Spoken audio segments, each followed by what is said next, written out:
Okay, Tricia, we got your plant here. Where you want it? Hey, Danny, I'm glad you brought it over. I think I'm going to put it in another part of the yard, but you know what? I want you to take a look at the difference between this Melaleuca and the ones I planted here. These are the same ones? Yeah.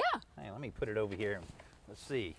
Well, this is about 4 or 5 feet tall, and these, well, must be 30 feet tall. I think they are about 30 feet tall, and this is a 5-gallon pot, which I would certainly recommend to somebody if they wanted to start some kind of privacy hedge. You know, I planted these about 15 years ago, and I think this is what, like 30 feet long or That's so? about right, yeah. Certainly they looked a little bit dinky when I put them in, but I knew that they would grow this tall. I guess you really have to know what you're planting to know how far apart to space them. Yes, absolutely, and that's what all these wonderful nursery people are for, to ask these questions. But be sure, you know, whether it's Melaleuca or in some parts of the country people like to put in cypress or junipers, you know, you really need to know how big it's going to get. Because I see a lot of shrubs that are just established between 2 pieces of property for that same privacy reason. And you can do that, but when I created this particular area, I did want to block out the neighbor's second story that got put on, but I also wanted to layer. As you can see, there's a shrub here. That was pre-existing, but I wanted a little bit more softness.